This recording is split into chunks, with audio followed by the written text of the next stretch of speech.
Assalamualaikum warahmatullahi wabarakatuh. Salam Indonesia, Horas Medan, dan salam Ahoy. Hai guys, salam bertemu kembali bersama kami di Rusdian Effendi Channel.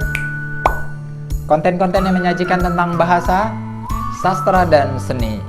Nah, kali ini di video ini kita akan membahas tentang kajian bahasa untuk meningkatkan kemampuan kita dalam hal berbahasa. Pada video ini kita akan menyampaikan juga kepada kalian semua 10 tips cara menghindari bahasa kotor atau bahasa kasar. Sebelumnya, pastikan kalian untuk subscribe video kami bagi yang belum dan terus tonton, serta jangan di skip video kami ini agar konten yang kami sampaikan ini bisa dapat tersampaikan dengan baik. Oh ya, tekan tombol notifikasinya agar kamu menjadi orang pertama yang terus menonton di video kami ini. Oke, selamat menyaksikan.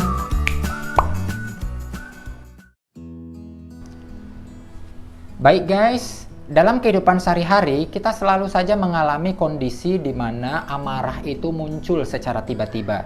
Pada saat kita marah, kadang-kadang bahasa yang kita sampaikan sesuai dengan tingkat emosi yang tersampaikan pada diri kita. Oleh karena itu, lebih baik kita mengubah dan memanajemennya untuk lebih baik lagi. Nah, di sini kita akan mencoba untuk memberikan 10 tips cara menghindari bahasa kotor atau bahasa kasar tersebut. Oke. Baik guys, tips yang pertama untuk menghindari bahasa kotor dengan bahasa kasar ini adalah dengan cara pada saat kita emosi harus kita diam. Japar, di mana tadi diletakkan arsip-arsip ayah tadi? Nggak tahu ya. Kok nggak tahu?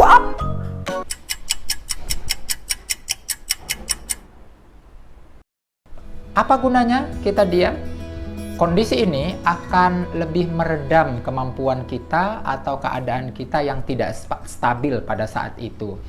Menurut pandangan agama juga, jika kita mengadakan sesuatu atau dalam berselisih paham, lebih baik tidak usah kita ladeni agar tidak menimbulkan sesuatu yang lebih panjang lagi atau lebih tercuat lagi ke permukaan. Kita diamkan dulu agar kita reda. Atau caranya tadi seperti saya bilang, menurut pandangan Islam kita ambil uduk. Air uduk ini adalah air yang untuk bersuci, untuk meredahkan segala emosi kita, dan mudah-mudahan gangguan-gangguan dari setan atau gangguan dari orang yang akan mengganggu kita itu lebih bisa teranulir oleh kita semua. Nah, inilah tips yang pertama. Yang kedua, mengubah kata cacian menjadi nyanyian.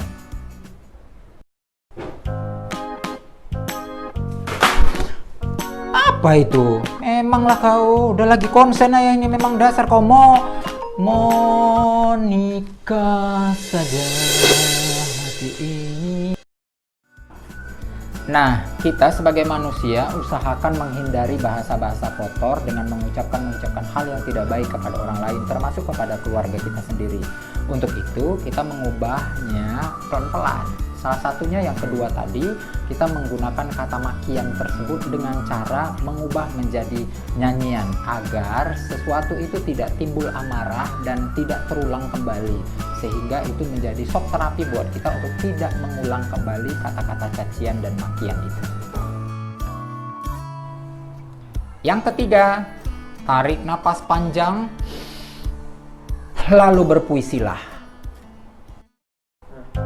Ih, kok susah kali nih, dari tadi udah disuruh si Japar nih ngapain itu, nggak bisa juga. Memang dasar ini udah dibilangin kok. Aduh, aku andaikan saja dia berada di sisi, nggak akan bisa seperti ini dianya.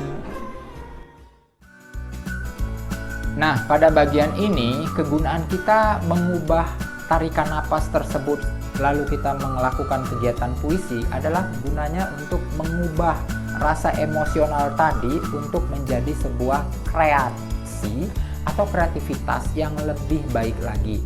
Karena dengan berpuisi, kemampuan kita bersastra dan kemampuan kita untuk meningkatkan kualitas kita lebih baik lagi. Sehingga hal yang tidak baik berubah menjadi hal yang baik, dan tidak akan mungkin ini terulang terus-menerus. Sehingga dengan cara kita berpuisi, sehingga kemampuan kita lebih ditingkatkan, sementara kemampuan kita atau keadaan kita yang suka berkata kotor lebih berkurang dan bertambah berkurang kembali. Oke. Yang keempat, kita harus sadar diri.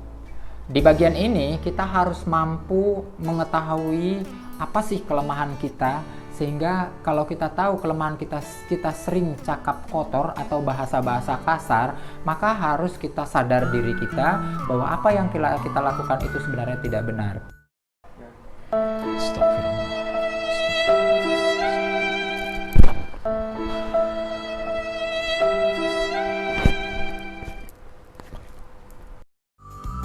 Seandainya semua orang mampu melakukan di tahap yang keempat ini, maka tidak akan mungkin orang suka melakukan hal-hal yang kasar.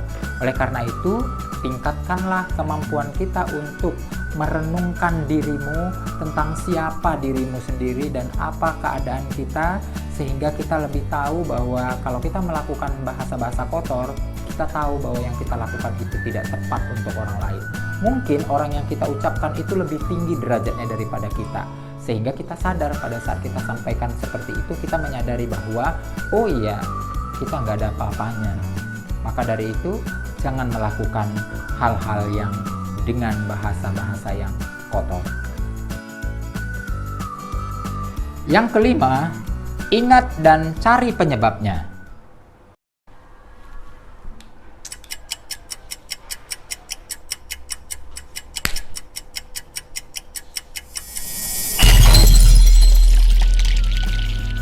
Nah guys, di bagian ini untuk bagaimana tahu kita untuk mencari apa sih penyebabnya kita berbahasa kotor, kita harus mengetahui dulu latar belakang penyebabnya. Misalnya saja kita sering pada saat istirahat bermain games. Nah, saat kita main games, kadang-kadang kondisi kita yang selalu saja menghadapi tantangan dalam games itu yang tidak dapat kita capai, sehingga kita selalu mengeluarkan kata-kata kotor. Nah, oleh karena itu kita harus ingat bahwa oh, berarti selama kita main games ini aku sering cakap kotor kalau kalah. Maka kejadian-kejadian yang kita bermain game itu harus segera kita hindari gitu. Jadi hal-hal yang intinya di sini adalah kita harus mengingat cara penyebab kita agar tidak terulang lagi bahasa kotor itu. Maka bahasa lugasnya adalah kita harus mencari apa yang menjadi penyebab dari pemicu sehingga kita cakap kotor. Maka jauhilah pemicu tersebut agar cepat kita sadar bahwa bahasa itu tidak baik kita lakukan. Yang keenam, ekspresikan diri dengan kosakata-kosakata yang luas. Di bagian ini, sebagai manusia, kita harus mencari kemampuan kita agar menghindari bahasa-bahasa yang kotor tadi. Bagaimana caranya? Kita harus mencari kosakata-kosakata yang luas untuk pengganti dari umpatan-umpatan atau bahasa-bahasa kotor yang kita sampaikan.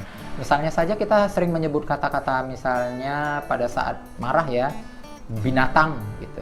Nah, kata binatang kan masih ada sinonim-sinonim lain yang lebih luas lagi bisa kita gunakan, seperti kata flora, fauna.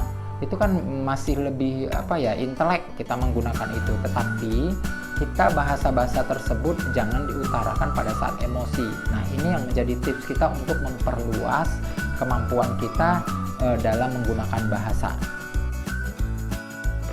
Yang ketujuh, kita harus bisa mengubah hal-hal dari sesuatu yang paling kecil. Kebiasaan-kebiasaan yang kita lakukan, misalnya sesuatu yang tidak baik, itu kita rubah mulai kebiasaan itu dari yang kecil. Misalnya pada saat kita berteman dengan orang, tiba-tiba kita emosi pada saat tersampaikan bahasa-bahasa kotor, maka mulai saat itu kita harus mengubah hal-hal yang lebih kecil untuk bagaimana caranya supaya kata-kata itu tidak tersampaikan yang kasar gitu. Jadi emosi pada saat berbahasa itu lebih teredam. Jadi kita ubah dari hal yang lebih kecil lagi. Yang kedelapan, kita harus meminta dukungan teman. Mengapa hal ini harus kita lakukan? Ingat bahwa teman adalah orang yang bersosial dengan kita. Kebiasaan teman akan membawa hal-hal positif dan hal-hal negatif pada diri kita. Nah, oleh karena itu guys, kita harus bisa memilih teman kita yang mana yang baik untuk ditemani dan yang mana yang tidak. Bukan berarti yang tidak baik itu harus tidak kita temani, tidak. Tetapi kita harus bisa membatasi apa dan bagaimana hal-hal buruk yang ada pada dia dan mencoba untuk tidak terkontaminasi padanya. Oleh karena itu, kita meminta bantuan teman dan mengingatkan teman-teman kita pada saat kita menggunakan bahasa kotor. Mereka tugasnya adalah mengingatkan kita kembali, atau sebaliknya kita yang menasehati teman kita yang menggunakan bahasa kotor agar tidak terkontaminasi. Yang ke-9, seringlah beristighfar. Astagfirullahaladzim. Yang ke-10, kita harus ingat pesan agama. Nah, di dalam agama kita dilarang untuk melakukan bahasa kasar. Apalagi di kehidupan sehari-hari ada kata-kata yang sering terucap di bahasa kita. Terkadang kita sering mengucapkan kata-kata seperti ini. Alah, kalau kau memang nggak bisa, ya udah. Terus teman kita bilang ke kita, oke, taruhan yuk. Nah, pandangan agama, kata taruhan ini sebenarnya sama dengan judi. Maka, lebih baik dalam beragama untuk menghindari kata-kata yang kasar seperti kata taruhan yuk, itu kan sama dengan judi. Maka dalam pandangan agama tadi, kita lebih baik bersedekah. Agar dengan bersedekah kepada fakir dan miskin, setiap kita mau melakukan kata-kata yang kotor itu, kita teringat bahwa yang kita lakukan itu adalah kata yang tidak baik. Karena dengan bersedekah, duit yang kita keluarkan itu, kita kan akan ingat, oh, saya akan berapa kali mengucapkan dan mengatakan kata kotor, dan berapa kali saya harus mengganjarkan untuk memberikan sedekah kepada fakir miskin, sehingga kita lebih hati-hati dalam mengucapkan bahasa-bahasa kotor. Jadi, kata-kata yang keluar dari diri kita itu adalah kata-kata yang lebih terakomodir dan lebih terinci agar bahasa kita lebih baik lagi. Bersedekah yuk!